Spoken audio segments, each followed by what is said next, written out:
தலைக்கேறிய கஞ்சா போதையில் மாங்காய் பறிக்க போன இளைஞர் தடம் மாறி மூதாட்டியை பாலியல் பலாத்காரம் செய்ய முயன்று அரக்கனை போல நடந்து கொண்ட சிசிடிவி காட்சிதான் இது.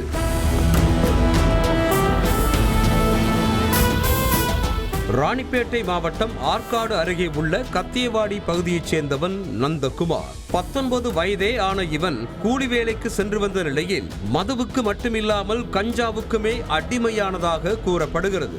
இரவு பகலென பாராமல் போதையிலேயே தறிக்கட்டு அலையும் இந்த இளைஞன் அடிக்கடி நண்பர்களுடன் மது அருந்துவது மற்றும் கஞ்சாவை புகைப்பது வழக்கம் என கூறப்படுகிறது.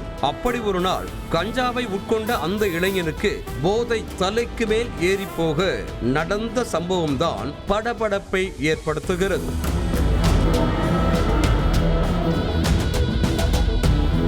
கத்தியவாடி அருகே உள்ள ஒரு இடத்தில் வழக்கம் போல நண்பர்களோடு மது அருந்திய அந்த இளைஞன் வீட்டிற்கு செல்லும் வழியில் அருகே உள்ள மாங்காய் தோப்பில் மாங்காயை பறிக்க சென்றிருக்கிறார். அப்போது தோப்புக்கு சொந்தமானவரான 80 வயது மூதாட்டி அந்த இளைஞனை கண்டு கத்தி கூச்சலிட்டு கண்டிக்கவே அந்த இளைஞனும் மூதாட்டியை நெருங்கி வந்தார். பின்னர் இருவருக்கும் இடையே கடும் வாக்குவாதம் ஏற்பட்ட நிலையில் இளைஞன் தகாத முறையில் நடந்து கொண்டதாக கூறப்படுகிறது.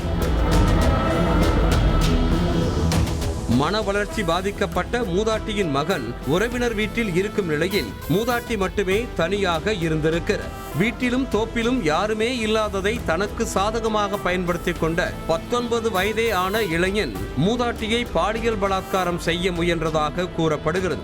அப்போது மூதாட்டி இளைஞனை தடுக்க முயன்ற நிலையில் அந்த காமுகனின் வெறியாட்டம் எல்லை கடந்து மூதாட்டியை தள்ளிவிட்டு கையை பிடித்துக் கொண்டு தரவென இழுத்து சென்றிருக்கிறார். வீட்டில் இருந்து சிறிது தூரம் இழுத்து செல்லப்பட்ட மூதாட்டிக்கு தலை மற்றும் உடம்பில் பலத்த அடிபட்டுள்ளது.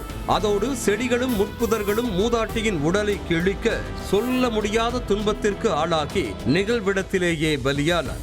அவர் உயிரிழந்ததை அறிந்த அந்த இளைஞன் மூதாட்டியின் உடலை போட்டுவிட்டு போதையில் தடுமாறி கொண்டு சென்று அருகே உள்ள முந்திரி தோப்பில் நிலை தடுமாறி விழுந்தார். இதற்கிடையே மூதாட்டி கொலை செய்யப்பட்டது குறித்து அந்த வழியாக சென்றவர்கள் கொடுத்த தகவலின் பேரில் சம்பவ இடத்திற்கு வந்த போலீசார் முந்திரி தோப்பில் போதையில் பிணாத்தி கொண்டிருந்த காமுகனை கையும் களவுமாக பிடித்தனர். 19 வயதே ஆன அந்த இளைஞன் போதையில் என்ன செய்வதென்றே தெரியாமல் மூதாட்டி என்றும் பாராமல் பாலியல் வன்கொடுமை செய்ய முயன்றதோடு உயிரையே பறிக்கும் அளவிற்கு சென்றது கிடுகிடுக்க வைக்கிறது.